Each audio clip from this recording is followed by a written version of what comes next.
Hello and welcome back to Dial H for Heroclix. I'm your host, Kalder and Ian. This episode, we have special guest Bill is in the house. That's right, Data Ray Bill is here to talk all things ELO and break down Heroclix for Huntington's, as well as a few things and other news in the world of Heroclix. This is episode 564. Howdy, howdy, let's get rowdy. Do you really wanna click save?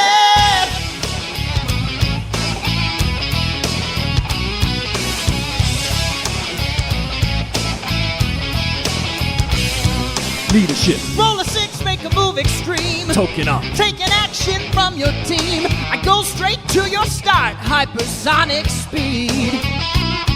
roll a 5, Getting brave, hitting blades, claws, fangs. KO, Stick and move, click a few just to hit a stop. Need a 3 CCE on a flurry close. Tear your dials apart. Once the timer starts, do you really wanna click save? What's going up must come down. Do you really wanna click save? Baby, you got us bound. Find the word you soon become. You're the best, the judge is wrong, but you mastermind the damage on. Roll your dice for initiative, son. Dial H for Heroclix is brought to you by CoolStuffInc.com, where you can find cool stuff in stock every day, including all the latest Heroclix singles and sealed products. Make sure you check them out at CoolStuffInc.com. Joining me in the studio, like always, is Ian Eggleston. What's going on, Ian? Going on, as always. Had some big events. Lots in the Clicks world going on. I'm ready to talk about it. Not like always, we're joined by Bill de Rocher. What's going on, Bill? Oh, it's going good, man. Just hanging out, enjoying all the data I get to figure out from something as big as Huntington's, where we get to figure out who is going to be crowned this year's Silver World Champion. Absolutely. Absolutely. So, do you want to go ahead and jump into what made you happy this week, Bill? It's been a minute since you've been on the podcast. So, why don't you just fill everybody in? What's going on in Bill's world? Well, I guess the first thing I would say that made me happy would be this. That was the sound of a refreshing liquid death being cracked. Oh, wow. Wow. I actually already cracked mine before the episode, so don't worry. I'm drinking one. Crack it together, but I'm going with a severed lime. What are you having, Ian? I'm also having a severed lime. Wow. Excellent. Wow. We did not actually talk about this before the podcast. Just great minds think alike. It's a way of life. But yeah, I'd say the second thing that made me happy this week hasn't happened yet. We're actually recording on a Saturday. Tomorrow, Sunday, got friends and family coming over. We're all going to watch the Indy 500 together. We're core Racing fans, so that'll be a good time. I'm going to be doing some barbecue. I'll be on the grill, making stuff up, and we're just going to have a good time. Watch some stuff, just hang out with friends and family. It's going to be great. That does sound like a good time. Little Indy 5 hundo. Well, right on. Yep. Right on, Bill. Ian, what made you happy this week, my man? A few things. I'd say first and foremost was my parents came down and we went to Hamilton. So this almost feels like the new Wicked. At least it was for a while. I know this show came out, 9-10 years ago, but I had really stayed away from it. Hadn't listened to it. Just stayed out of it, and I knew what it was. I knew the essence of it, but when things are so popular and just talked about, I tend to start to stray away from that. I'm so hipster. But I finally saw the show. It was incredible, and as someone who listens to rap quite a bit, I really appreciated just all the references, the deep lore of 90s hip hop that was inserted into that. And I was truly impressed because for this to work, you have somebody who is very clearly well-versed in history, in rap culture and theater, and to have that all pinpoint into one spot, and then to produce something like Hamilton, it was amazing. It was a really, really good show. So if you haven't seen that, if you're into that world at all, definitely go see it. Here's your 9-10 year too late review. I seem to be doing a trend of that with this and now, or Morbius previously. So yeah, that was probably the big thing for me. But then on top of that, just building some more stuff with Heroclix. and getting back into Hearthstone Battlegrounds. For those of you unfamiliar with like the auto chess game type, this is, in my opinion, the best one. I had taken a break from it for probably like 3 years, but they released a duos mode now where you can play with a friend. So my friend Chase and I have just been playing a ton of Hearthstone lately, and it scratches a similar itch for me to Heroclix, where it's just very, I don't know, it's build as you go. So it's kind of that same feeling of like building a team, optimizing it. It just changes it as you go. So it's more so like manipulating the things you have, like working with the probabilities that are offered to you and then finding like the route to win a game. So if you're into that kind of thing, I think give Battlegrounds a try. It's a lot of fun, but I've just been nerding out on that, honestly. So that's been my week. How about you, Calder? Heck yeah, right on. I feel the vibe, nerding out about video games.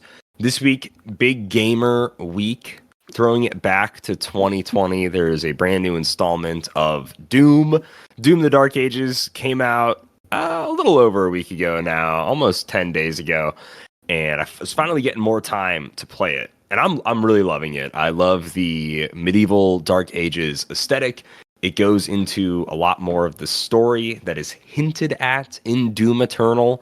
It certainly feels very different than Doom Eternal, but I love it. And the biggest thing I love is that this Doom Slayer has a shield. He has a shield. He does not have like a chainsaw or anything. He has a shield that has a rotating chainsaw blade around it, and it rocks. Obviously, because of Evil Dead and whatnot, I'm a big chainsaw guy, pretty big fan of chainsaws. And so I just absolutely have been enjoying this game. Been absolutely loving it. And man, it's just blowing things up, killing demons. It's a blast. I will say, because I was so used to playing like Doom 2016, Doom Eternal on my PS4, playing this game on PC felt so wrong. I had to go to Best Buy, get a PS5 controller, and now all is right in the world. The only bad thing is that the interface for Doom says like press X, and then I'll press X, but it means Y, or it means a triangle or something. It has like Xbox. It wants you to use like an Xbox controller, but that's not going to happen. I hate them, dude. They're so gross. Superior. Why would the analog sticks ever be that way? It makes no sense to me. I like a controller that fits in my hand personally. That's just what I like. And that's, not that's everybody fair. wants a controller that's ergonomically designed to fit the human hand. Some people want it to not be like that. Sometimes I just want a good controller. No, I don't understand you guys say it's uncomfortable. It's the PlayStation controllers. I don't know how it's not arguably correct. Why would the analog sticks ever be off center? It makes no sense. My hands are symmetrical. Are they? I mean, my hands are built the same way. Hit the buttons with your right thumb easier. I don't use. When do you ever use the buttons? Use the analog stick more. Most games I've ever played, you don't really use the D-pad all that often. So, anyways, went out, got a PS5 controller. That's on the other side of it. So, yeah, that's what I'm saying.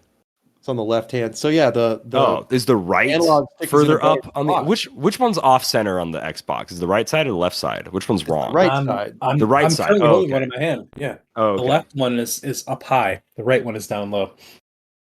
Oh, it doesn't make any sense. Why wouldn't the right one easier be button high? access color? But you don't use the buttons.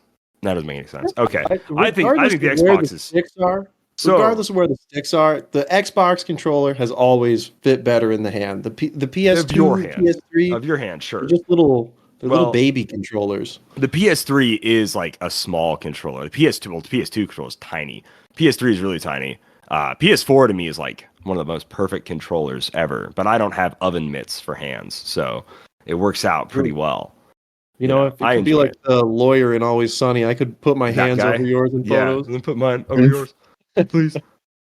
But yeah, so anyway, I've been enjoying it. It's been really fun. Doom the Dark Ages just feels better on a controller.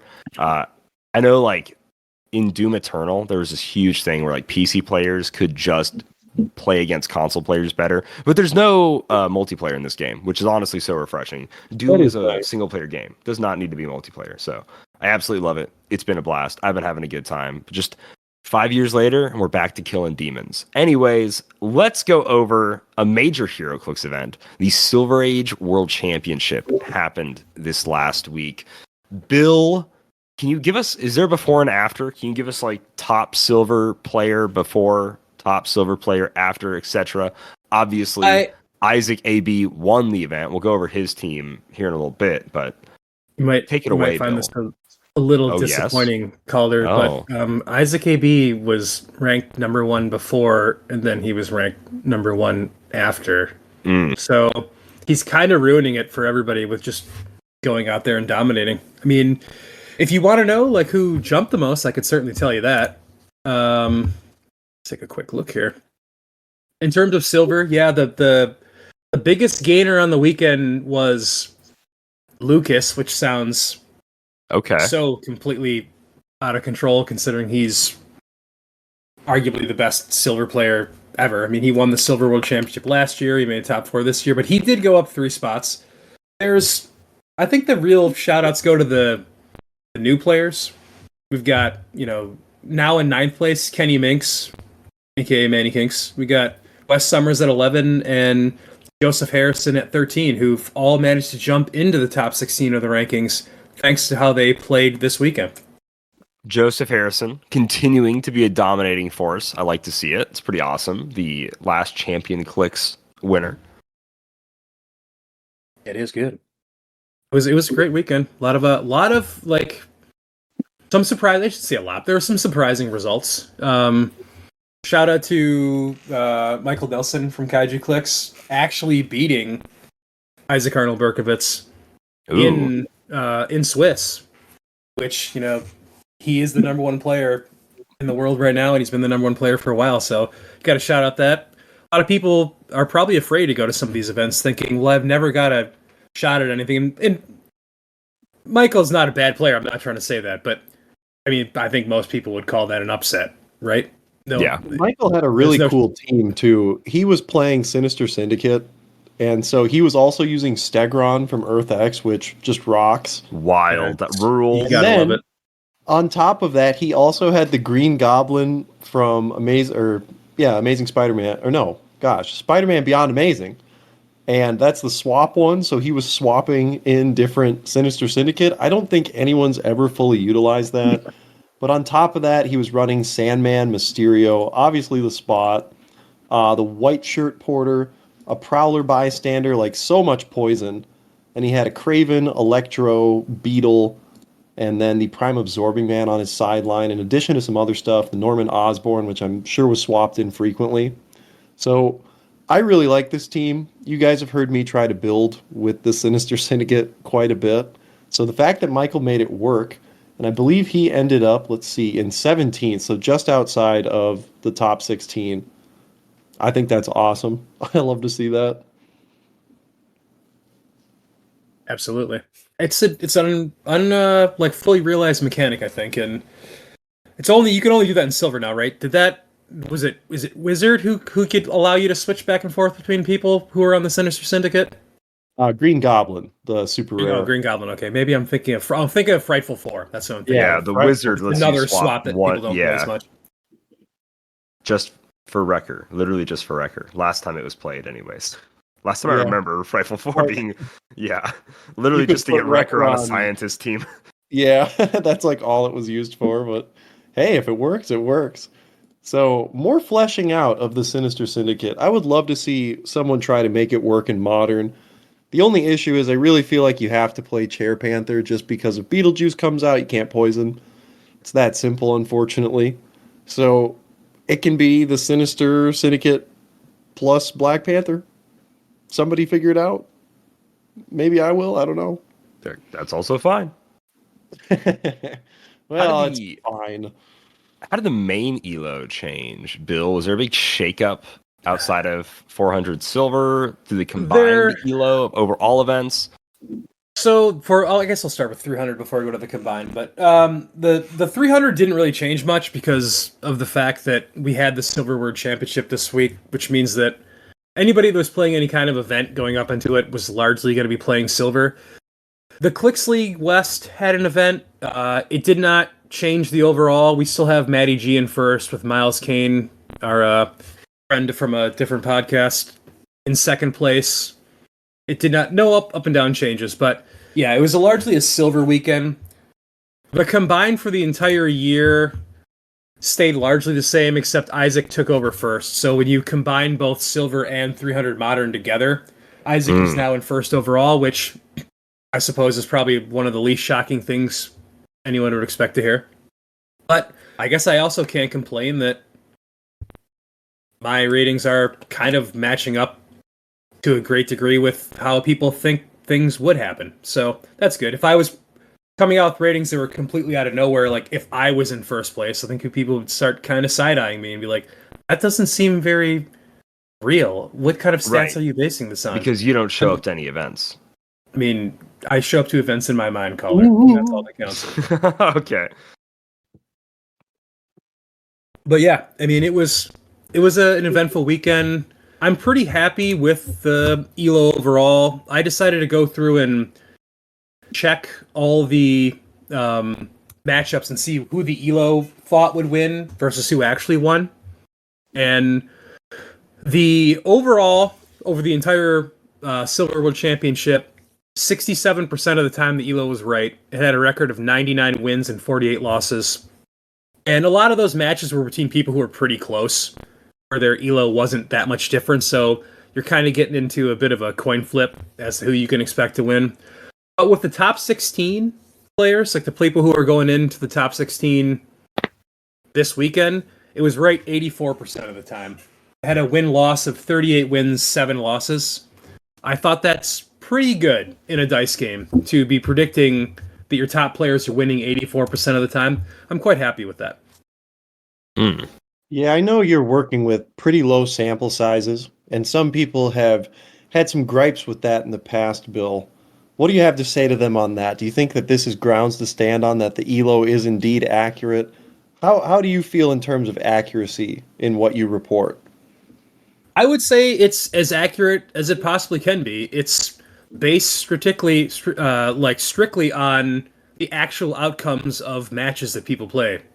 There's no conjecture, and therefore, to me, it's accurate in the sense that these are actual matches people are playing in real life. It's not my opinion. So, if you don't like how the standings look, my advice to you would be like, go out and play more Heroclix. If you don't like your rating, go play more Heroclix and do well. I mean, we do need more matches. You know, if you look at just like the 400 silver for 2025, if you're looking at the top 16 here, the most games played that anyone had, and it's considerable. In fourth, there's Jalen Major with 43 games, and then in first, Isaac has 36. The next one after that is 28, Anton Winder. In third, I think most people call him Ant, but I have his actual name in there. But yeah. Oh, sorry, Ant. I don't know if that's what he prefers, but people usually refer to him as Ant. Anyways, it's all good. I think he'll be fine. Yeah. So yeah, it is lower sample sizes, but you have to think throughout the year, like not only just how many games are being played, and then how many like meaningful games are being played. There's not a lot, right? So no, I mean, I wish there was more for sure, but that's not something we can really control. That's up to people just deciding to run more events. More events would be great, right? I mean, no one's going to complain about more events. They're coming this summer. That's what I want to hear. You just wait. Okay, is that what we're saying? There's going to be more coming this summer? That's what we're saying. That's all I can say right now. But there are more events coming soon. TM. At least 2, maybe 3 or 4. Top secret, we can't announce yet. Top secret. It's in the process, but more events are coming. Outside of that, though, I think the best part of Huntington's is like the 3v3 event. I think if I was attending, that'd be the thing I'm looking forward to the most. It looks like the most fun thing to build with. Extreme Highlander is a lot of fun, playing with your friends. Obviously a blast. And then getting to flesh out everything just as a team, you know, kind of allocating things to different sides. I really like that. So I wanted to shout out the winners. So Lucas, Alex, and Isaac representing Sioux Falls, South Dakota, the home base, the dojo. Mm-hmm. It is crazy to think that like South Dakota is one of the hot points for like really good Heroclix players. I love that. Just because, you know, we're from there. But Yeah, Alex Mater specifically, I wanted to talk about his team a bit because he was playing Hawkeye and Hawkeye, which is, I think, at this point, just a fantastic figure, a lot of fun. People have found some crazy uses for him. Caveman Wally West with the free longsword, also love that figure. Zala Jor-El, Bill, you're a big fan of that figure. He has the Crimson Gem on her, so pretty much just guaranteeing that she's getting where she needs to be. Reverse Flash with the Flying Carpet, that's a pretty common combination. The +1 speed, toughness. The Druid Legacy card, which, a quick highlight on that, he's got the free choose an adjacent friendly character. This turn, that character can use Penetrating Psychic Blast and destroys blocking for ranged attacks. Hawkeye getting that is fantastic, obviously. The Captain America team up. So here's one for Calder. Ooh, here we go. So everyone with past gets the Avengers team ability this game. And so I believe the way that this one works as well is then if Captain America is on an Avengers theme team, friendly characters with the past keyword have Avengers this game. So yeah, just whole team. Boom. Quicksilver, who is fantastic, just giving +2 speed to everybody. Who would have thought that's good? Predegaton, ew, but I get it. Timebreaker, awesome. But lastly, the most important thing, this is so sick. He played the Shifting Focus Batman from Masters of Time, and he played every single one of them on his sideline. I would love to see how often the different ones came out, but I'm going to assume that a majority of it was switching into like the pinstripe suit, the detective noir Batman to get rid of some powers, or the gunslinger to light them up for, however much damage in combination with Druid maybe to give him some improved targeting. But I really like this team. It looks like it can output a ton of damage. The mobility on it is crazy. I guess none of that's surprising for 400 silver. A majority of teams are pretty capable of getting across the map and just really hurting you. But this one is a really cool pass theme. Plays a lot of characters that we all enjoy. So I wanted to highlight that one because, yeah, I've said it from the beginning. I'd really like to figure out a way to make that Shifting Focus Batman work, and to see it win an event, I think is particularly cool. So shout out to Alex specifically, but shout out to the whole team as well, because Isaac also played the Collector Ultra Chase, which is another figure that I'm super big on. So overall, I think their teams were awesome. Lucas played like a very crazy as Guardian build. I don't even want to try to explain how this one works. It's got some Captain America on there with Mjolnir, so there you go, Calder. But he was playing both the goats. He was playing Tooth Gnasher and Tooth Grinder, so I imagine probably carding up that Captain America in some way. And then the other one is he's playing Slipner with the Chase Thanos on the sideline from Collector's Trove, who gets to come in on his last click of 12, 14, 26 after Slipner uses Charge. So I imagine he was popping him out, doing some big damage. He also had the Heimdall's Sight one-shot on the sideline to give somebody 8 range, and that can go to anybody on his team because they're all his Guardian. Oh, geez, Overall, that's so good. Yeah, so dirty. Build.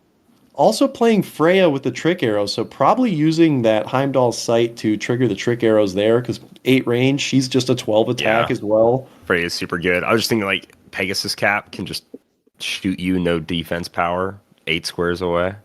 That's pretty gnarly. Really sick. That's actually pretty cool. So It does overall, really stall his hard. He's kind of hard to mobilize because he's a 2x1. But yeah, that definitely solves it. the goats help. The Heimdall Sight definitely helps. It's just, I can look at this team and I can see that, yeah, here's what all of these pieces individually do, but I have no idea how Lucas was positioning this team.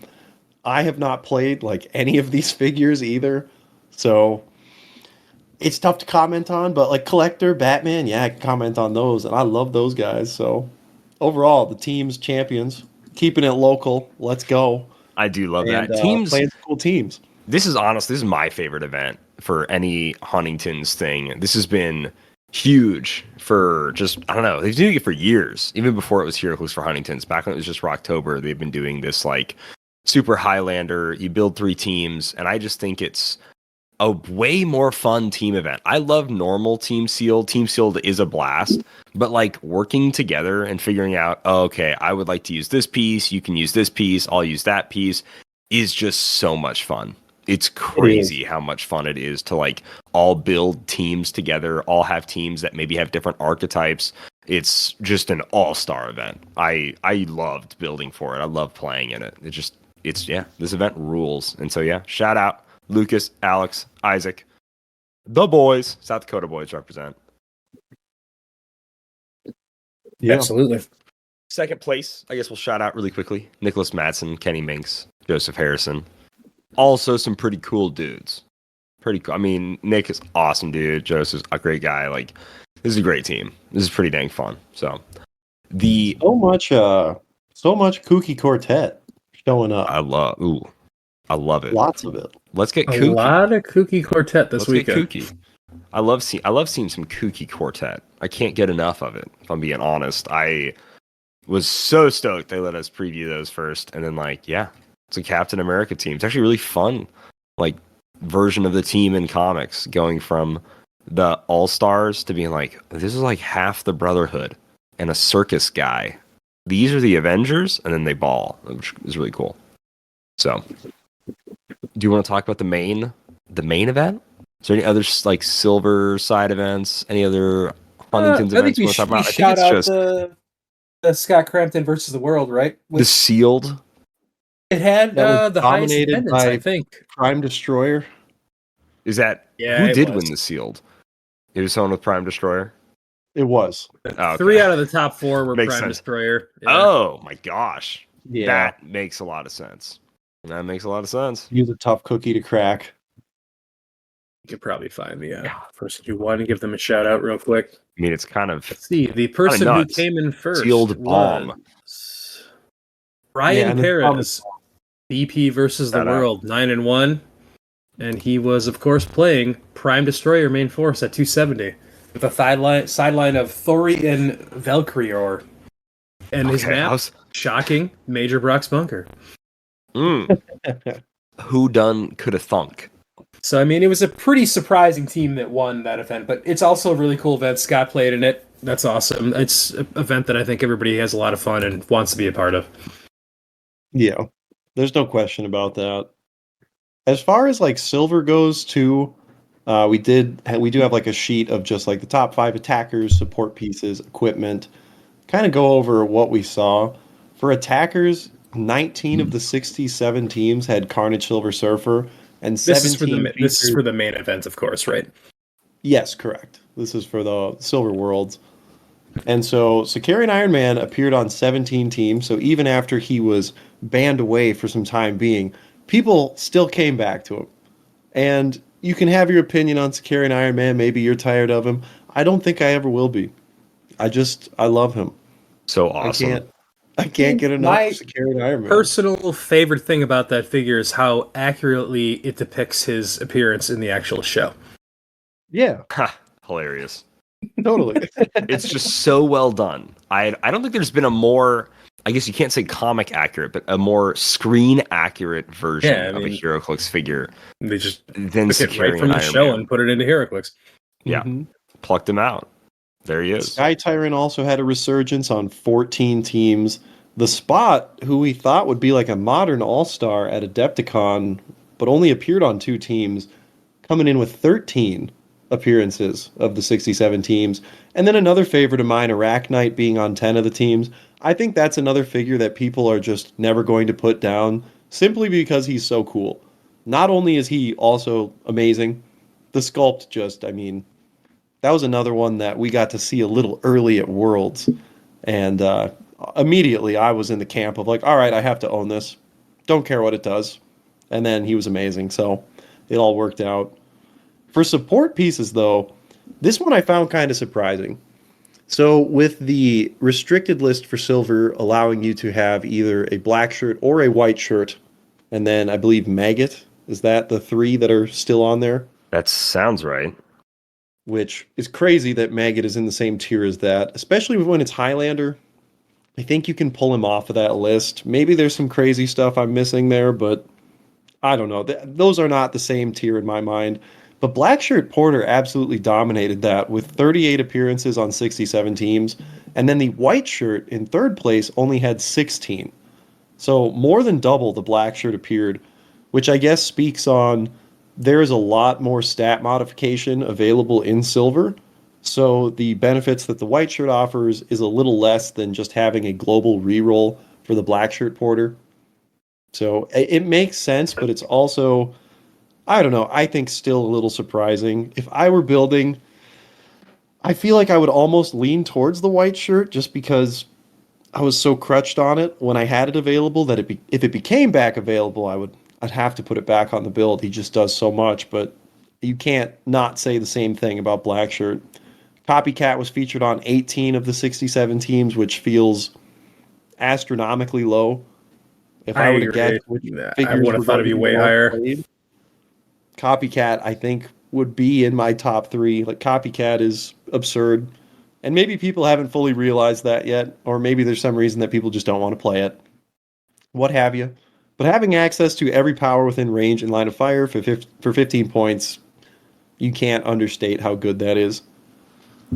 Oh, well, top 5 equipment, too. Cloak of Levitation at 1 with 29 appearances.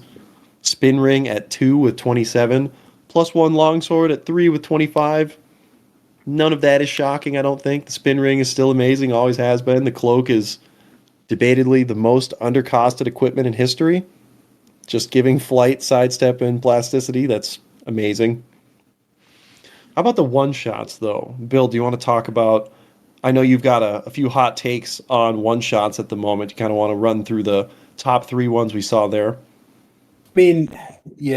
Number 1, Rivalry at 33 is out of the 67 teams. Not shocking. I mean, it's just being able to guarantee a hit. And you're in silver, a lot of times you're going to be going across a big map. It's harder to get across. You really want to be able to guarantee that hit. Not shocking. 2, Cannon Event at 23, to me, way too low. I don't understand how you're not playing Cannon Event. Honestly, it doesn't matter to me if it's modern or silver. How are you not playing Cannon Event? The ability to, if I'm going first, I'm going to kill something. It's easy to do. There's a lot of different ways to do it. And then you can alpha, and your most important piece, whatever you decide that is, just can't be killed. So there's no real risk to when you alpha. What happens if you miss? Like, you hear that. I hear a lot of people like to talk, junk about my girl Zala. Oh, what happens if she misses? Well, guess what? She missed, and you can't damage her. So it's really not the end of my world. Like, there's a lot of ways to use Cannon Event. Actually, to be completely honest, don't like Cannon Event. It probably shouldn't be a thing, or it maybe needs to be adjusted in a way to make it a little more fair, but it's just too easy to send something across the map now. If it was KO'd by an opposing effect, that'd be fine, yes. Because then you would never be able to use it when you're trying to alpha strike somebody. Yeah, I mean, you can use, even when you're going second, you pick your most important piece and you just make sure they can't kill it. It's just great either way. Yeah, it's a two-way player in terms of one-shots. And I do agree that 23 seems low, although I don't think Cannon Event was a fully figured out one-shot for a lot of players. I know when Kalder and I initially reviewed the set, we're like, oh, I mean, that seems good. And that's kind of where it stopped for us. So I think some people may just not have dove as deep in like, oh, wow, you can really just activate this whenever you need to. You can do it at any point. You can trigger it off of this, that, the other. So maybe it's a one-shot that more people needed to see work, and now people have an understanding of it. You might see it more frequently. Absolutely. Continuing on down the line, though, the one-shots. I think next up, number 3, Fortify, which you used to see on every team. I think Fortify is a bit of a victim of Cannon Event, because Cannon Event is essentially just better than Fortify, because you literally don't take damage, right? And so I think Fortify you used to see a lot more. Maybe Cannon Event might just be stealing a lot of sideline spots from Fortify. After that, Pim Particles at 10, which I'm going to jump down to top sideline pieces here. I find very odd.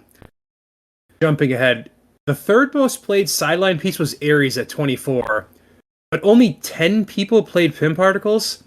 Those two kind of feel like they're a like, hand in attached hand at the type hip. beat. Yeah, attached at the Yeah. hip sort of thing. It's very interesting that 24 people were playing Aries, but only 10 pin particles. But I guess it's silver, so maybe there's other ways people are getting around it to where they don't need the pin particles.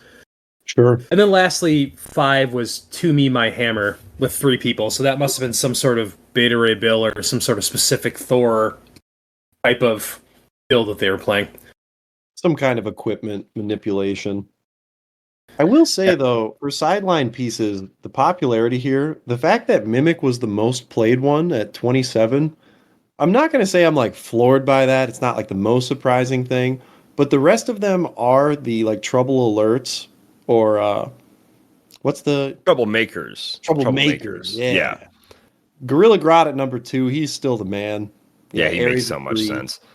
Brainiac at 20 or with 21 at number 4, and then Black Vulcan at 18.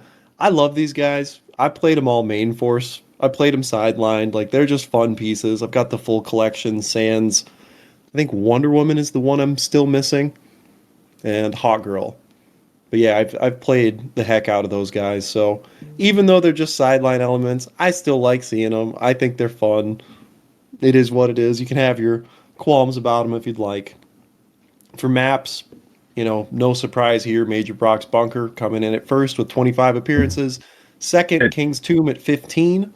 The third is Monster Island, which, that's only 8 appearances, which is a 2x2 map. So, yeah, I guess some people were really reaching for that. And then Glengrove Cemetery, Bloodstone Maze, and Panther Fieldhouse were all tied for 4th at 7 appearances. So I imagine there was quite a variance in maps past that if the numbers get that low at the 3rd slot. There's obviously the popular ones, and then I think a big thing with the Major Brock's Bunker is that people are probably really comfortable on that map at this point. Over the last year of competitive play, they've had to adjust to it, so that seems to make sense. I think it's very unique. Go ahead. That being the most played. I know people have gotten used to it, and so they understand their strategies for the bunker. But I feel like when a 16x24 map is available, even though obviously Brock's Bunker gives you like plenty of terrain coverage, having an extra 8 squares, pretty nice is all I can think of. So much value. So much value, yeah. So it kind of blows my mind that it's not another like more heavily, I guess we should call it blocked off map. That's also a big map. Kind of same-ish thing when I see Bloodstone Maze. Why not just Hedgestone? A lot of those things can be that they're just older maps, which is pretty fair, and not many people have access to them, and I assume that accounts for several of this. But it is just interesting to see the most played map be a 2x2. Yeah. I found it very interesting that so many 2x2s were played. I would have thought it would have been in silver very heavy 2x3s, but really not. That's what I would have assumed as well. That was something I found very surprising. Like you said about, when you're talking about Monster Island or something else, that was one of the things I found most surprising this weekend. I thought it was going to be almost all 2x3s, but Major Brock's Bunker reigns supreme, even though the traffic barrel is also banned in silver, which you would think would make it more vulnerable, where people maybe wouldn't want to go onto the smaller map, but I guess they didn't care. They're just like, no, we want to go Major Brock's Bunker. Maybe they were just looking out for the fellow content creators and understanding that a small map is just a lot easier to capture on a camera. That's the stance I'm taking. Shout out to the Generation Clicks for streaming, some of the event, of course. Yeah. They just wanted to make it easier for them. They just want to make it easy for the content creators. That's all it is. Exactly. That's all it is. Shout out to Dan for both judging and streaming the event at the same time. That could not have been easy. Goes crazy. No, definitely not. So, Bill, there are some event stats from this as well, if you want to kind of talk about a few of those things. I know you covered a little bit of it, but I know you've got like points per game, the percentage on if they went first, how often did they win? Yeah, so like people who went first won 67% of the time, which is pretty interesting considering right now in 300 Modern, which people are playing on much smaller maps, are not getting that level of success when they go first, which I would have thought going into this at a big event, which you've got a lot of the top players. I would have thought you would see a lower success rate of going first. I would have like we just talked about when we were talking about the maps. I would have thought a lot more big maps, but we didn't actually see as many of the big maps as was kind of expected. So I was very surprised by that people who were going first won 67% of the time. I would have expected it to be lower. If you look at right now in 300 Modern, for instance, people who go first win about 55% of the time. So people were beating that in Silver, and a lot of times they had to go against big maps. I thought that was surprising. And post-cut, if you want to just know the people who made cut and then how they did when they actually were in post-cut against the other people who were doing very well at the tournament, they actually won 71% of the time when they went first. So I guess people have their optimized builds for Silver. Be like, if I'm going first, it really doesn't matter what your map is. I think I can get there, and I think I can hit you, and I think I can win that game, and that's what seemed to happen over this weekend. Interesting. Yeah, I also see that you noted that players who chose to make a theme team, that happened 83% of the time. So a majority of the field was dominated by theme, which we are actually seeing kind of a regression in Modern. I think people are moving a bit more away from theme. So that might play into the fact of like going first win rates, choosing map, things like that could have an influence on that. I also think another aspect is that 400 points and then just a larger action total definitely makes for a stronger alpha. And so regardless of map size, yeah, I think you can be pretty confident in a 400-point team being able to get across the board and hurt you pretty bad. So maybe map matters less in those situations, and that could also lead to that higher win percentage. I think there's a lot of factors to consider there, but interesting nonetheless, because I'm in the same camp as you. I thought it would have been kind of a bizarro. I thought it would have been reversed. But hey, it is what it is. And then the most interesting thing is when a theme team faced an unthemed team, it won 49% of the time. So a majority of the field was theme, but when it goes against unthemed, it actually had a less favorable win percentage. So remember, 83% of the field was theme. So you're getting kind of a small size. 17% of the teams won. 17% of the teams were unthemed, and they won 51% of the time. So essentially a coin flip. It's a small sample size, but yes, it is interesting. You kind of would have thought with everyone playing theme, maybe that would have dominated. But the people who were playing unthemed, I think they were probably prepared. They were saying, "I know I'm probably going to go second." Or whatever their plan was going to be. Do I want to pick map? Whatever, it doesn't matter. And I think they were just prepared. They're like, all right, I've done a lot of practice. I know how this is going to play out. And I think they were prepared for it. And that's something that people don't think about a lot. I think a lot of people just want to go first and they don't worry about that. But I think a lot of players who decided they wanted to play unthemed, and they were definitely the minority. They were prepared for the situation. They practiced, and they knew what had to happen if they were going to go second. Yeah, you have to be. You got to know what you're getting into if you're going the unthemed route. And lastly, to just close off on the silver stats, I see that you have player points per game noted at 185. So that's just the average across the entire event for winners and losers. Yeah, it just every player that played, right, when they played a game, if you average it all out, they scored 185 points when they played a game. And then the winning player points per game was at 283. Yes, so the people who actually won their matches averaged 283 points. So that'll give you an idea. I mean, out of 400 points, it's pretty high. It'll give you an idea if you want to play a really high, like competitive silver event. Just expect that you're gonna have to score a lot of points, and silver is a format which you're not going to get that many turns. So people who are winning were getting 283. So you'd have to figure when you build a team in 2 to 3 turns, can I score 280 plus points? got to know that, right? It's not like 300 Modern where you can just expect to get 5 turns every time. Every turn is very long. There's more pieces. There's bigger maps. There's a lot more calculations going on. So, I mean, I think it's a useful stat for people to think about if you want to play in a silver event. Remember, you're not going to get as many turns, and people are going to score a pretty fair amount of points. So that 283 it's just kind of a benchmark if you're thinking about it. Can I get that level of points when I play a match? So yeah, I think that also points to just like favoring aggressive play. It seems like a majority of the teams that did well were very aggressive. They all had their capabilities of getting across the map and doing a lot of damage, and those seem to be the first 2 boxes to check. And I think the more points you have in a format, just the more true that probably is, the more capable you can be.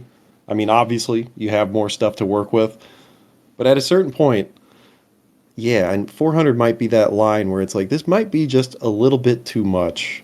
I still don't know where I fully stand with the format. I know, around September October of last year, Calder and I had talked about it a bit, just saying, I'm not sure if this is the format for me. I think that Silver has definitely improved over time. I like the changes they've made. I really like the Highlander change as well. And then the changes to the bands and erratas, bringing things back, putting things down. But overall, building for 400 silver for me personally is still a bit taxing. I'm not going to knock anyone for playing or enjoying it. I enjoy seeing the builds that people come up with. But man, it seems like it can be pretty brutal to dive into. It's just so much, man. It's so much. Crazy. Hey, a lot of HeroClixes have come out since 2016. Fun fact. That's just, True. yeah. Gosh, this is how it feels. It's just kind of nuts. And so you look over, you just kind of get overwhelmed. But I am loving a lot of the creativity that I'm seeing with a lot of these teams. So that's probably the most impressive thing is the players that are playing in this event that are like going to it, they're making it happen. They're not just being uncreative with their teams. They're going into the depths of Silver Age and finding some pretty cool stuff and some pretty cool interactions. It really is a format that I think will shake out even better over time. Like I said, I think it's already improved, but man, it is still just, it's very daunting. And I can see from like a newer player perspective, especially when you don't have like this library of, oh yeah, this used to exist 8 years ago, I can throw that on my team today. Yeah, that can be tough. You definitely need a mentor for Silver. But then you have players who took second, like John Michael DeGiulio, who was playing his own thing. Like, he's playing Kang the Conqueror from Avengers Forever with a couple rings on him. That's wild. Some King Jefferson, some Zala, and according to other podcasts, they had stated that John was literally playing Kang because he likes Kang, which, I mean, hats off to you, man. You make the coolest teams. You have influenced the meta in such crazy ways in both Modern and now Silver.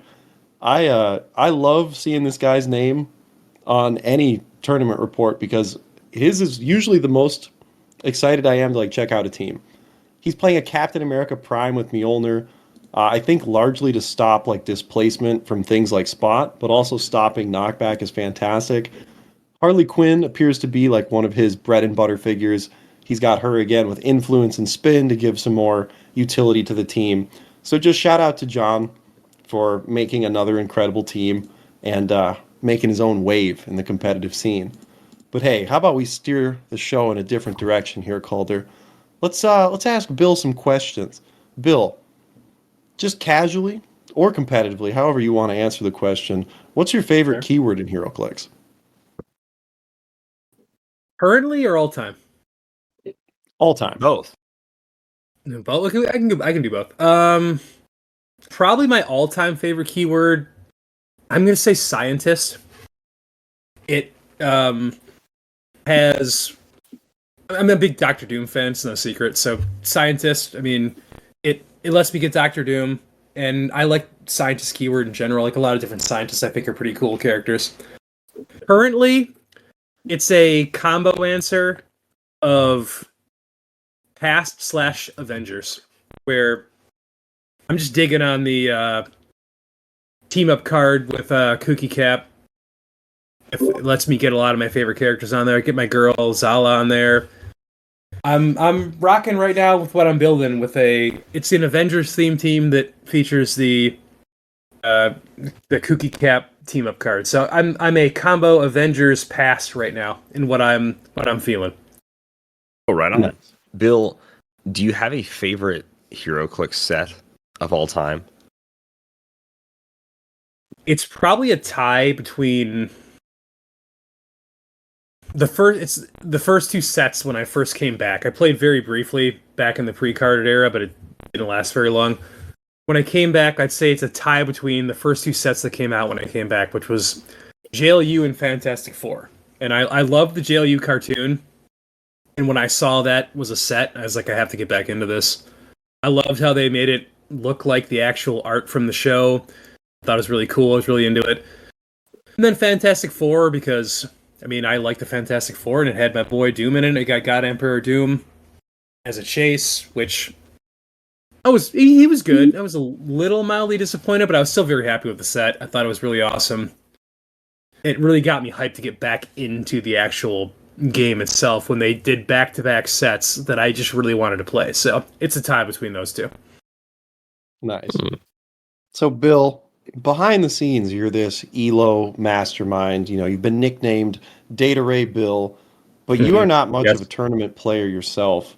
How do you play HeroClix? What's your ideal format? Do you have a group that you go to? Are you a local shop visitor? Give us a look into the HeroClix stylings of Bill. When I play, I most likely play either with my friends and really super casual, where we put together teams that are just based on the characters we like, that are not necessarily competitive at all. Or I do like to play some online matches in, for instance, the Dial H Discord, where you can find really good competitive players and find matches against them. That's really fun to me too. I'm looking to get more into competitive. I just haven't had as much time as I would like to. I'm trying, but it isn't really there yet. I'm hoping that this year that'll change and I can show up to maybe the most competitive event of the year and have a good time. And probably won't make a splash, but you never know. Daredevil. Bill, to go kind of off of that question, who's your favorite member of the Dial H Discord to play HeroClix event against? Excuse me. Ooh. Oh, wow, you're really putting me on the spot here, Calder. I don't want to insult anybody because I've played against a bunch of different people that are... I feel like there's a pretty obvious answer. I feel like he's in this call right now. Wait. Is Matt Reed in this call right now? Wow. Wow. Not a bad answer, though. The most high-stakes game of your life, Bill. Oh, that's true. First of all, it was the most high-stakes game of your life. My life, my life. Yeah, that's true. I mean, that's true. I wasn't even playing. Ian did build a team for Calder once to other people listening, in which he said that if Calder didn't beat me when we played with the team that Ian made, that he wasn't sure if he'd make it through the night. Something bad might happen. He might be bad luck might happen. He might drive off a cliff. Ian put his life on the line. He was like, I'm so confident. And I think that if I don't win, if Calder can't beat Bill with this team, and Calder did beat Bill, but it was by 25 points. So it was close, Ian. You were that close to being in some serious trouble. But you did make it out alive. You were right. I did. It was a good night. It was a lot of fun. I was snowed in at a hotel that night. That's right. That's when this happened. That was my entertainment. I had to put something on the line. So yeah. I'm just glad you weren't watching the actual game play out, because it would have been really nerve-wracking. You're like, oh man, Calder's only up by 15. Calder's only up by 25. This could go either way, but Calder took it down. I would Calder made sure his co-host would not go into that sweet night. Jeez. Oh my gosh. Yeah. Bill, is there this is kind of a classic age-old question for a lot of people, but if you win Worlds and WizKids goes, so What figure do you want in the game? What figure, or what character, I should really say. What character do you want in Heroclix? If you could choose one. I gotta pick one that's not obvious. Like, I can't just say I want Doctor Doom in the game because Doctor Doom gets made a lot. I mean, don't get me wrong. I wish he got made more. I wish, if I had my way, there'd be a Doctor Doom in Lantern Legacy. But Okay. that is not how it works. I'm trying to think of something really random that I would pick. I'll tell you who. I want Boris. Doctor Doom's mom. Oh, sorry, no. Go Doctor ahead. Doom's mom is dead, Calder. Wow, that was really But morbid. at one point in time, That's true. She was. she could get clicked. Thank you. Well, I she's was- I like was trapped. There we go. I'm gonna go with Boris, who is Doctor Doom's sort of like I don't want to call him like assistant. Boris. Like he's so when Doctor Doom's origin, Doctor Doom dies Doctor Doom's father dies as a child, right? And his father dies protecting him. Like they get trapped in a snowstorm when Doctor Doom is a little kid, and his dad freezes to death protecting him. And his dad's best friend was named Boris, and then Boris is by Doctor Doom's side throughout the rest of his life as he grows up and then goes off to college and then, eventually becomes ruler of Latveria and whatever. I want Boris, which I can't believe has never been clicked, even as a Pog. There's never been a Doctor Doom that's even been able to make a Boris. He's got to be a support figure for a Doctor Doom. So that's who I think I would make. Give me Doom. Give me Boris. He gives some sort of really cool. He's like maybe like a kooky quartet Scarlet Witch, but like maybe even more busted, but only for like Doctor Doom, if that makes sense. Like Latveria keyword or whatever. Okay. Or Interesting. Latveria ruler keyword or whatever, like something along those lines. This is the first time I think I've actually heard you mention this guy before, and now I'm looking at him, and he is like just an old guy with like a beard, like a trench coat, is what I'm seeing. He was the only he image I was can find. the best friend of Doom's dad, and then so Doom's dad died when Doctor Doom was a little kid. So yeah, Boris would be old. Deep cuts. I got my deep cuts references. There's a deep cut. Thankfully, WizKids doesn't have to really worry about that, so I think they'll be okay. My request of deep cuts. It's like a scroll that you roll out. Your deep cuts, madam, Mr. Bill. How about Candlemaker from DC? Give me that. He's got some crazy covers, man. Do you want the one Doombot that escaped and lived life as a normal person? That was always a cool story, I thought. The Antonio, sounds a whatever little the Doombot's name was. Depressing though.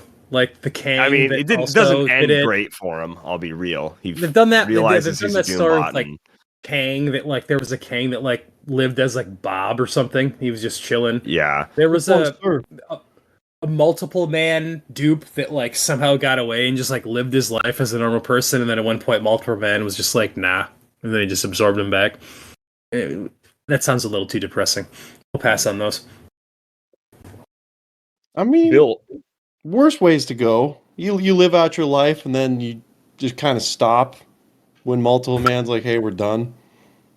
Does he remember those things? Kind of feel like that's how it goes. Well, wasn't it the point of one multiple man that he like sent them all out? Like, hey, you go read all these mathematics books and you go to college here and you go there and then I'll just absorb all the knowledge back. Isn't that how it happens? I thought there was some multiple man story like that.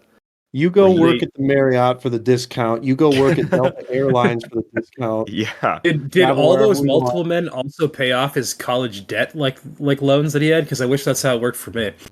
But I mean, and hey, you multiple men have to go work construction for the rest of your life to pay for all of their stuff. Thank you. Just like some random jobs. Like this is what you have to do. You have to pave roads for the rest of your life. Sorry. How did I end up as the multiple man who has to do this? How did I end up the multiple man at McDonald's? Why am I the McDonald's multiple man? Shoot. Short straw. And then he moves up. He becomes like the regional manager. Yeah, it does. The Actually, ends up doing the best. The other multiple men are like, oh man, actually, this guy turned out pretty good. Man, now I'm jealous. This guy's making big money as like the super regional manager at McDonald's. There's a lot of never know, like Mike. every Never know. McDonald's in Arkansas or something. I don't know, just random state. It's like, wow, look at him go. Shall we play, or do we have any more questions for William while we have him on the question section?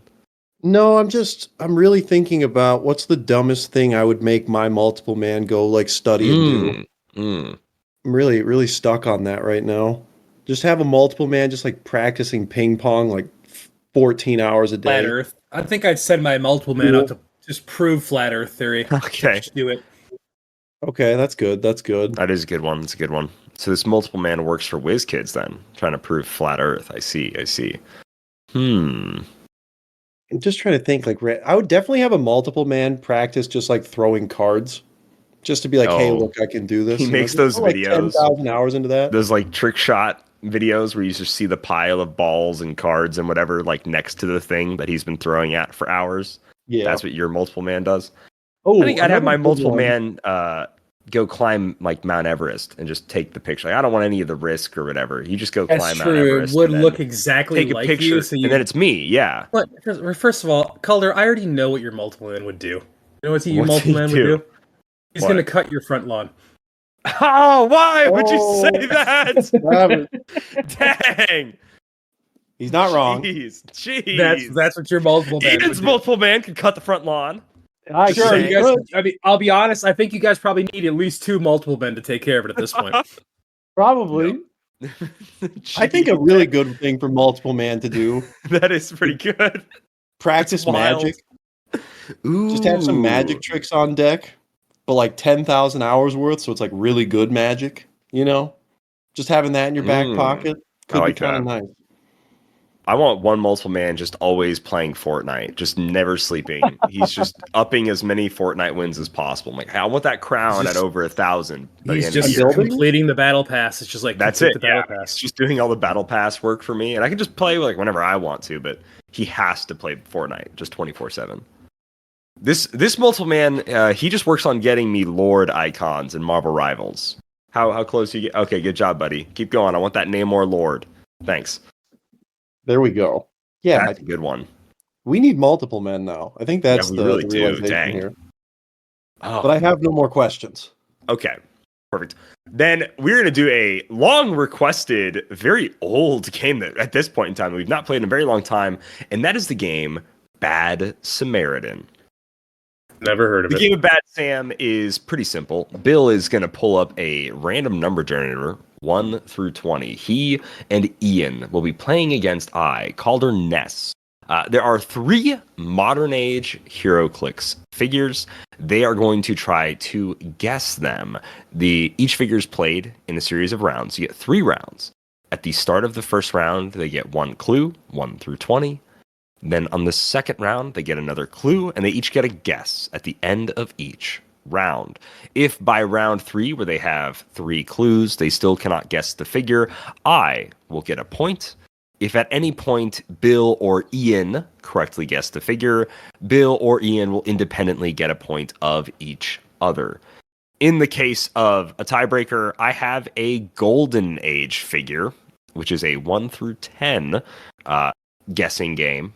And we'll just see how it goes. But first off, Bill, give me the number. May One I through- okay, go ask ahead. before we start? Is there a theme?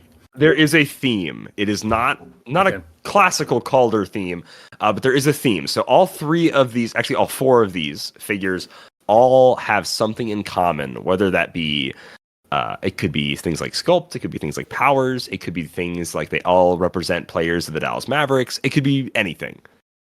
I don't think that would be the case because I don't think you even know where the Dallas Mavericks play basketball. I Calder, would what hope state- Dallas. what state? Is it not What state is Dallas in though? Texas?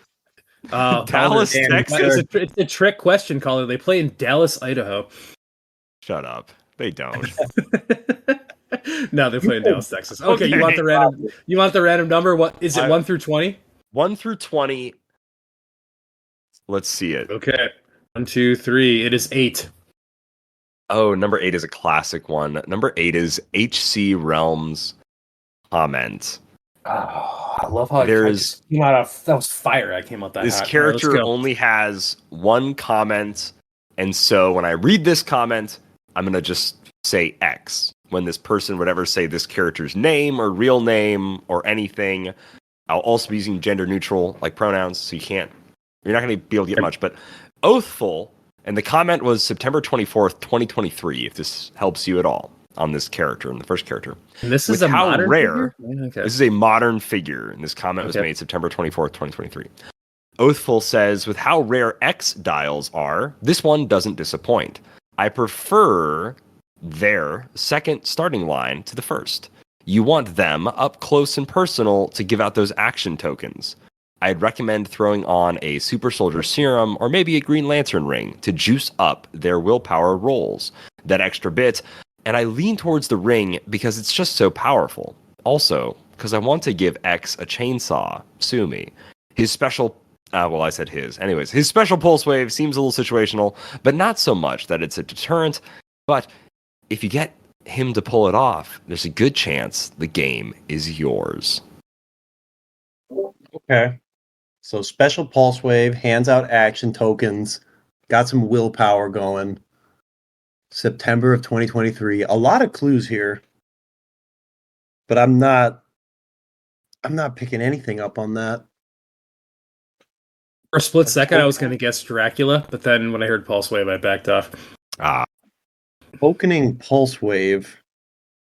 Is it maybe gosh, was this set out yet? I think so. Well, you know it's not Scott Porter, so. Is it maybe gosh, what's his name? Wheels of Vengeance Chase. Is it Spirit Rider? I think he had a pulse wave that gave out action tokens. But he doesn't want to get up close. He also doesn't have multiple starting lines. No, it's not him. Oh man, pulse wave that hands out action tokens.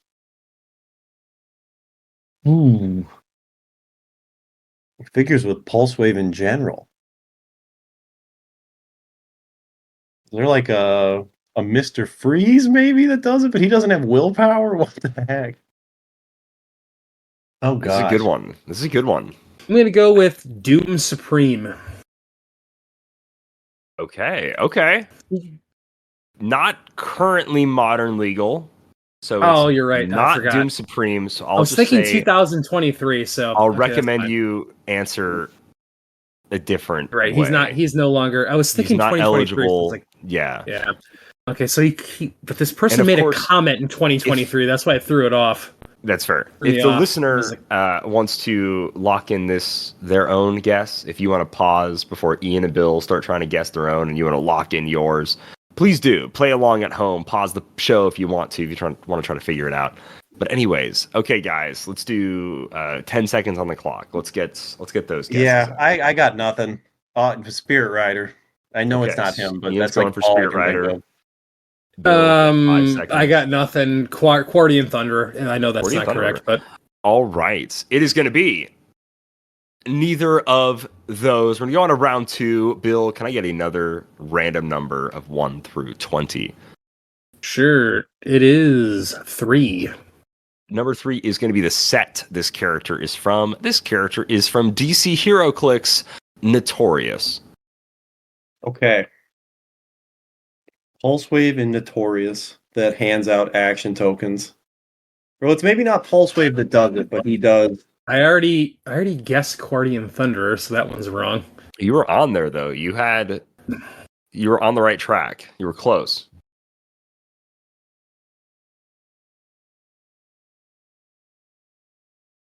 Oh man. This is tough. There's maybe like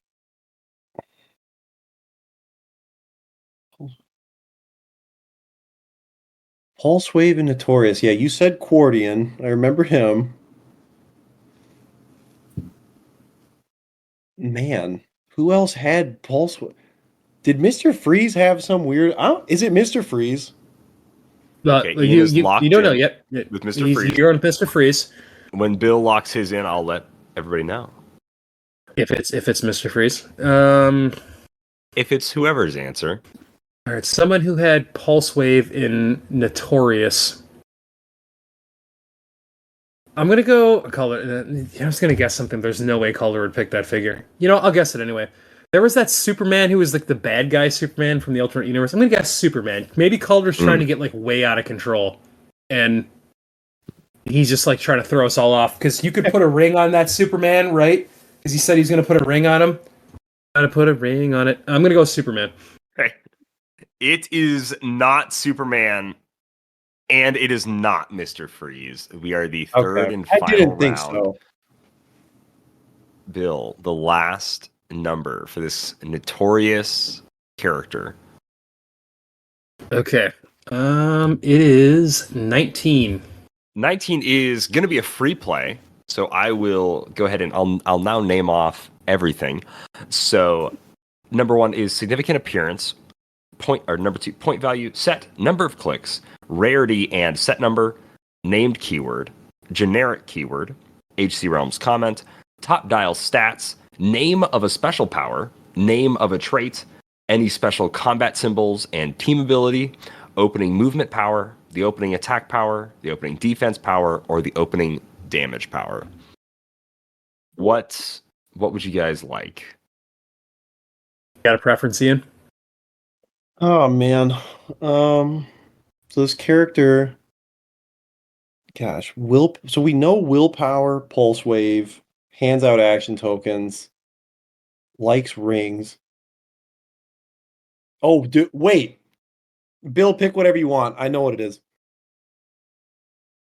Okay, know what you it guys is. didn't even get the clue. You didn't even ask for the clue I yet. 100% know what it is. I know what it is. So we got to get the clue first because you know what it is. So I want to see if I can guess off the clue. Bill, pick whatever clue you want. I know who this is.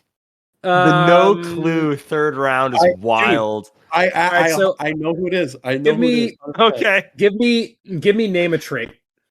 Okay. The name of this character's trait is Metal Zero.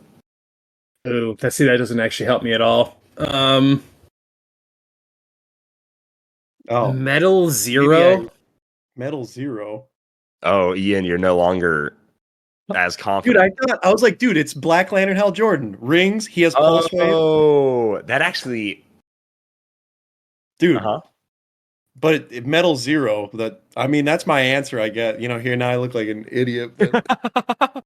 I see it. I see it, though. Dude. I see it, though. I'm gonna guess Lightning Lord.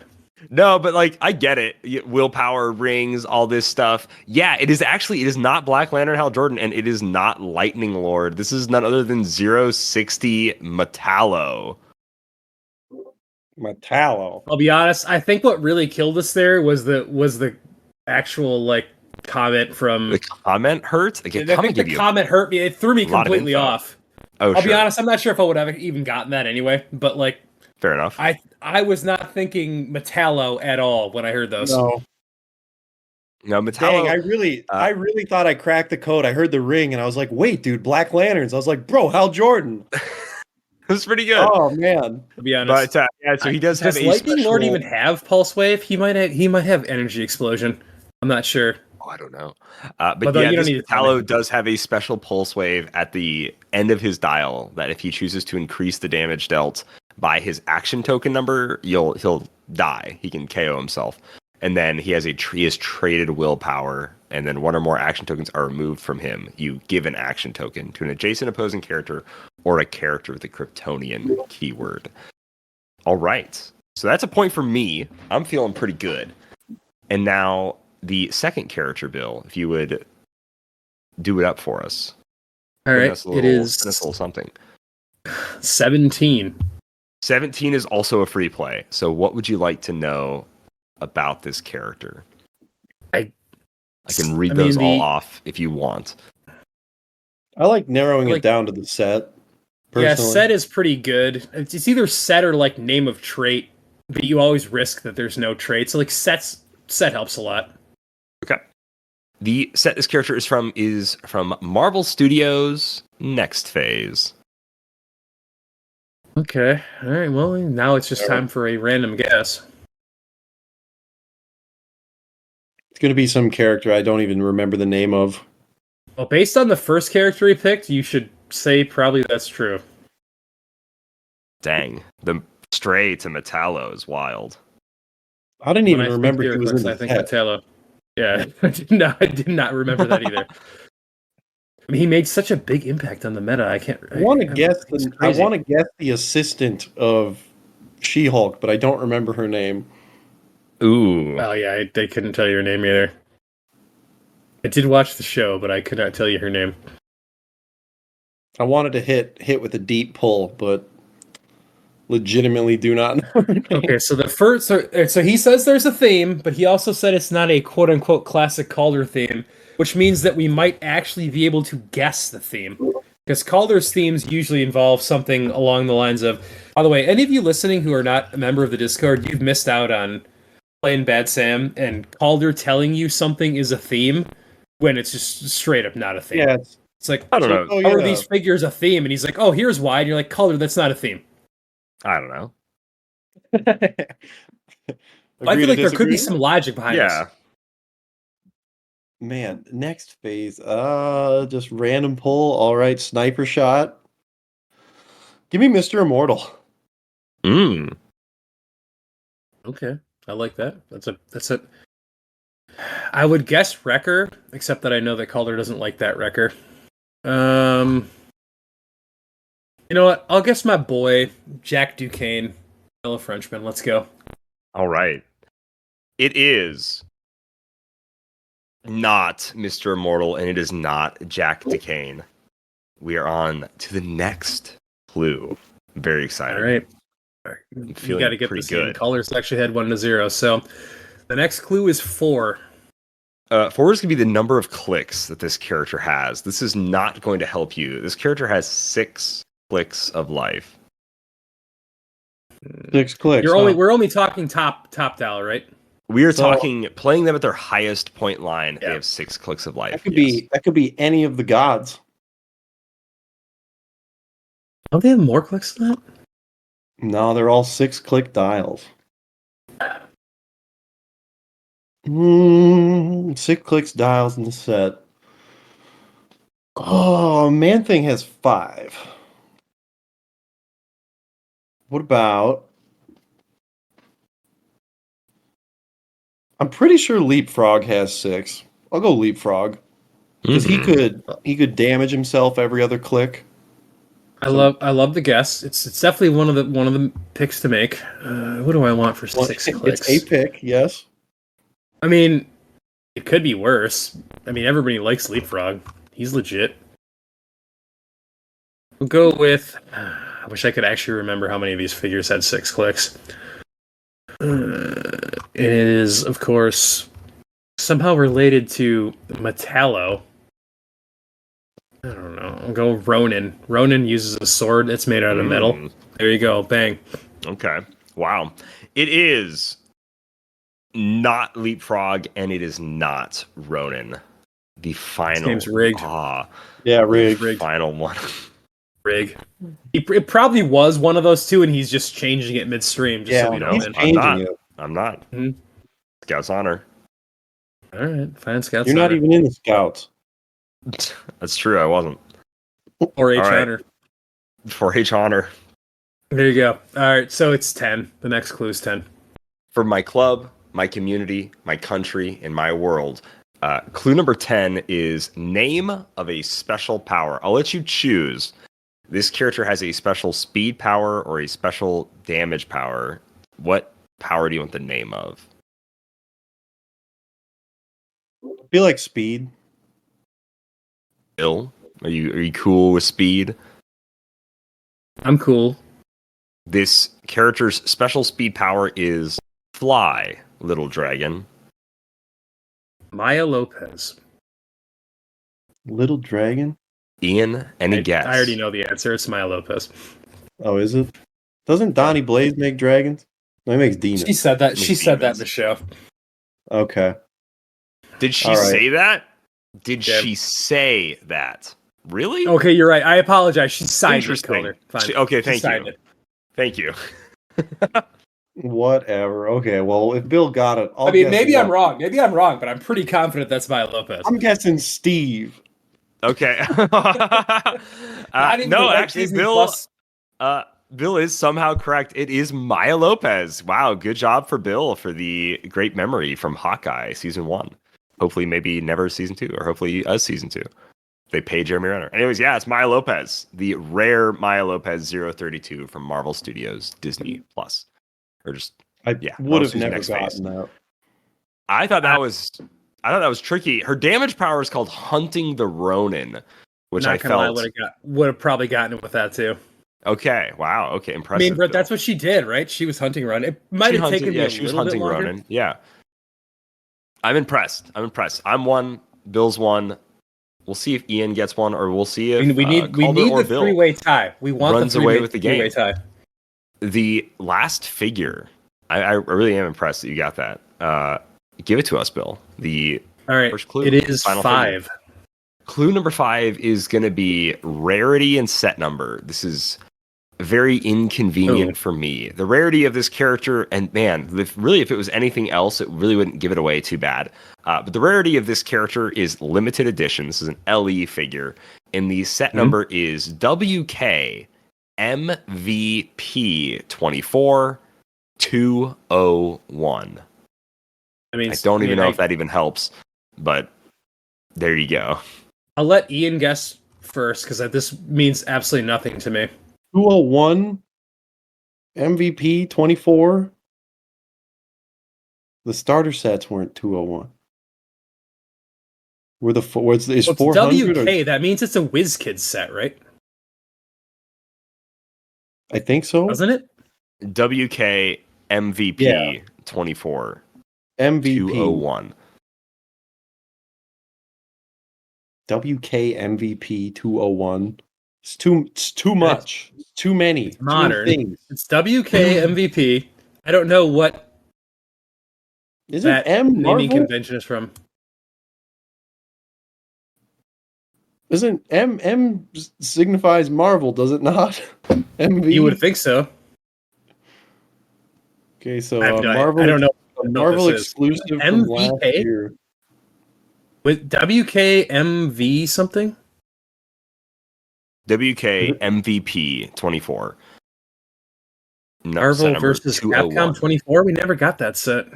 Jeez. If only. 201? Dude, I don't know.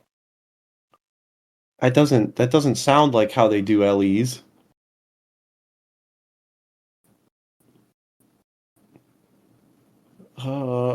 He says it's an LE. He says it's an LE, so I guess it is.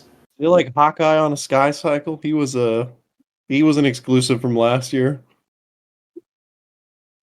That Hawkeye, that's my answer. Okay. Hawkeye. Okay. I have no good guess. It's Marvel. We're assuming it's Marvel. I don't actually even know this naming convention. I'm gonna go with Multiple Man because they made a Multiple Man that was a one. So that's my guess. Multiple Man. One for Hawkeye on the Sky Cycle, one for Multiple Man is going to be neither of those. Second clue, Bill. The second clue is 14. 14 is going to be the opening attack power. This character's opening attack power is poison. Plain Jane, standard, poison. Okay. It is Poison somehow Marvel character that's an exclusive. From 20 I should know this. If they had poison? Marvel character is an LE. God, which LEs?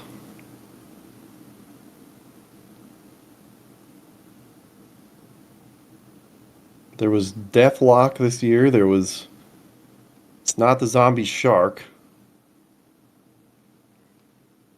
There was... I mean, there's like Deceased Black Adam, but that is DC. Dude, it's an LE. Or maybe it could be like one of the Bago figures, maybe. But that was like Multiple Man, Wolverine. Those are older, aren't there? They're still this year. Poison though, like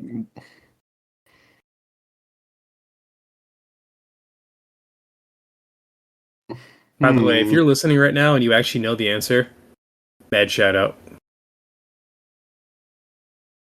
poison?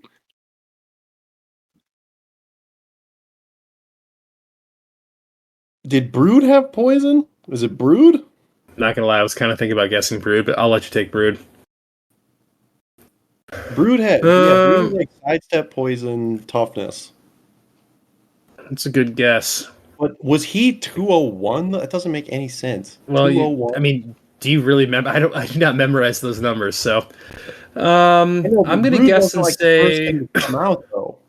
It's like the 01, there's significance to that. Like, what was the first LE? I don't think it was Brood. But I'll go Brood, because that, what else had poison?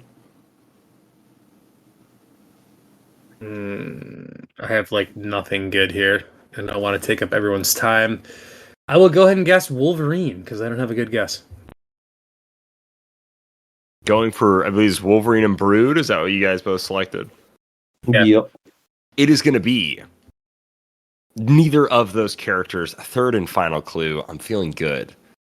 I'm feeling good. Are you feeling good? Because it's 20.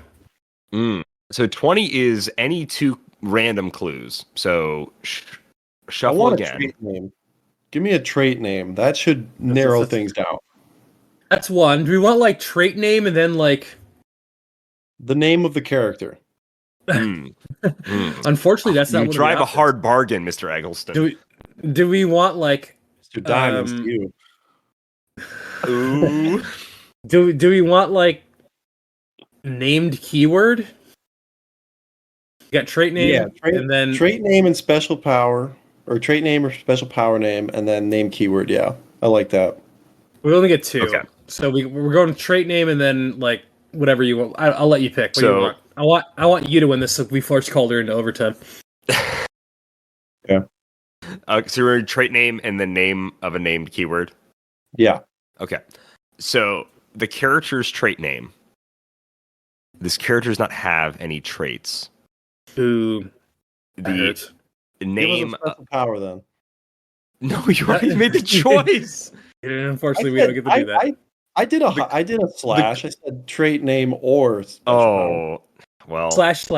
You gotta. You know how you read cards, Calder. Slash. I don't It's know. fine. I don't think that's really. I don't really know if you can do that one. I don't know about that one.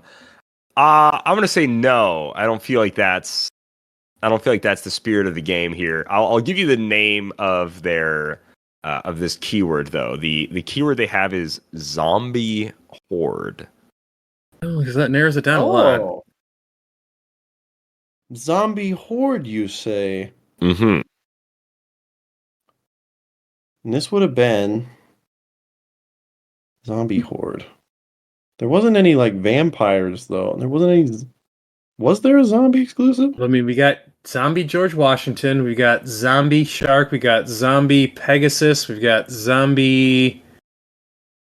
Are those the only zombies? Those are the zombies I'm thinking of off the top of my head. Marvel though, right? Those are just like those wouldn't be MV. Oh, zombie have to Scarlet Witch. There's zombie Scarlet Witch.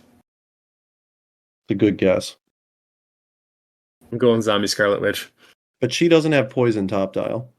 I mean, that's my. I don't know if I have a better guess than that. Was there another zombie? This has to be some stupid like Bago figure, and all I can think of is Starfight. There's Multiple Man. There's Wolverine. There's like the cartoon Wolverine. There's Deadpool. Oh, dude, I gotta dig. Because if it was an LE, there's just no way. Like Zombie Horde, it's not the shark. It's not the unicorn.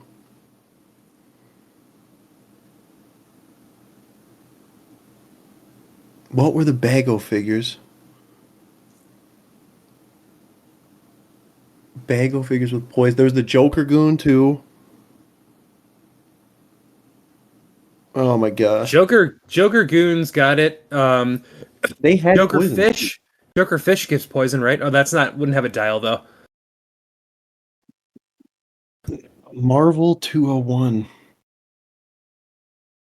Yeah, dude, it's not. Oh, I hate that I don't know what this is and that I'm going to, yeah. I'm like 99% certain that this is a Bago figure, but I do not know what it is. Is it zombie unicorn? Whenever you guys are ready to lock in here. Whenever you're I'm ready. locked in. I You're know locked into it's zombie wrong. unicorn? Okay. I know it's wrong. I don't actually. I'm going with Zombie Scarlet Witch because I don't actually know. So It is gonna be so the identity of Marvel. So yes, it is WizKid. So MVP, it would be DCP if it was DC. MVP means it's a Marvel promo from the year of 2024 201. It is going to be the Bago Mummy figure. I knew it was a friggin' Bago figure. I knew it. that's brutal. It's tough. Wait, what was the theme? Wait, what can we guess theme? Wait, can we guess theme? Go for the for win? it. If you want to guess theme for the win, for you it'd be the tie, Bill. Okay, fine. You're right. So it's Mummy, and then it's Metallo and Maya Lopez. Metallo and Maya Lopez. So somehow these are a theme. Metallo, Maya Whoa. Lopez, and Mummy. Well, they all start with an M. Is that your guess? My guess is that they all start with an M. Yeah, I was pretty lazy. They just all start with an M. Boom! It's a tie. He doesn't win, Ian. Boom. Oh, nice. Do you want to try the Golden Age figure or Yeah, we might as well try the Golden Age Okay, figure, 1 so through that I can 10. then just officially beat you. And yeah, then we'll 1 through take care of 10, that. Bill? If you can guess this, I'd be so impressed. This is insanely hard, in my opinion. But now you did know their guess name it. starts with an M. I did guess that they all started with an M, which shows how smart I am. Yep. I All knew it was a you, Bago figure. if you pay attention to the ELO and you're like, man, that guy, is he smart or not? I was able to figure out that they all started with an M. So keep that in mind. All right, 1 through 10. It is a 1. So 1 is everything that you can see on the top of the dial, the actual physical top of the dial of this character. So you know that this character is set 041. This character is a rare. This character is 43 points. They have 0 range, standard boot fist, no indom, and damage symbols. And what's the set symbol? The set symbol is a hammer. 43 This character's points. from Hammer of Thor. Yeah, 43 points, 0 range, hammer Thor. Standard. So some chump. Ooh, you're gonna regret that. Oh man. Uh-oh. Well, he's giving us hints. Don't read into it. Some chump. Was That Pip was- the Troll that- 43 points? He doesn't start with an M, Ian. They all start with an M. Remember that. With an M? Yeah, not their M11. name has to start with an M. 9 points.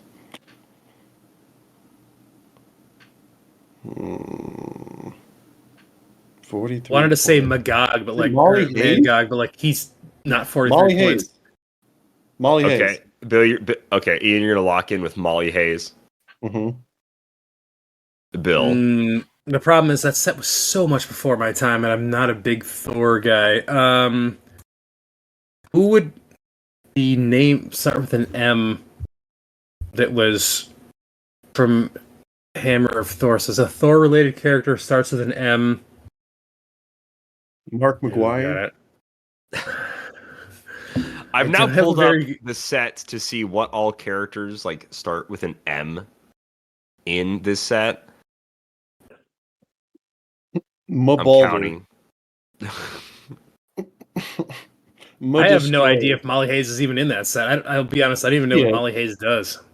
She is. She was a banger in that set. I can't remember. I could tell you her opening stats, but not her point Okay. value. So there are 5 just gonna go- characters. There are 5 characters in this set that start with M, and there's actually a pretty prominent Thor character, I would say. So Okay, so I'm gonna go with Mangog because I don't actually know the answer. So I know Mangog that's not is correct. not one of them. I'll read them off in order because actually the character I chose is the last character that has an M in the same. So there's Marvel Boy, there's Malekith or Malekith, however you want to say it. There's M11, Classic guy, M. Lemon. There's Moonstone, Moondragon. I guess I lied. There's 6 characters. And then finally, yes, it is Molly Hayes. How dare you call Molly Hayes a chump? But Ian does get on the board with Molly Hayes. Ian, what are her top dial stats? I believe they are 6'10", 19.3. 6'9", 6'9", 19.3. So close, though. But it's super strength invul, nothing else.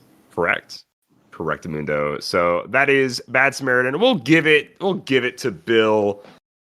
Bill and Ian combined had 3 points, so we'll take That's it. true. We beat Kalder. Overall, we beat Kalder. That's all that matters. Great game, gentlemen. That was a blast. We haven't played Bad Sam in a long time, so yeah, listener, this is a game we play sometimes once a year, I guess.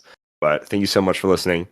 Thank you so much for having a good time. That is going to be the end of our show. Bill, are there any last second shout outs that you want to make before we call it here? Just check out the ELO. It'll get posted, with the podcast. There will be a link Yep. in the description of the podcast. So, yep, everyone check out the ELO, and I hope you guys check it out every week. I try to update as long as there's some events going. Keep everyone updated on how the world of competitive Heroclix is going. Fantastic. Ian, any shout outs before we go? Man, I'm just happy that I can still have those deep pulls. Golden Age bag is still so deep. Gotta respect that. So shout out to me for memorizing stats for decades. All right, there you go. Shout out. May your Bago mummies never get dusty. May your Metallo never lose his heart. And may your Maya Lopez fly, little dragon. May your caps stay kooky. And may your trails stay happy. Happy trails. Oh, by the way, Dial H for Heroclix is brought to you by CoolStuffInc.com. Bringing cool stuff in stock every day, including all the latest Heroclix singles and sealed products. Make sure you check them out at CoolStuffInc.com.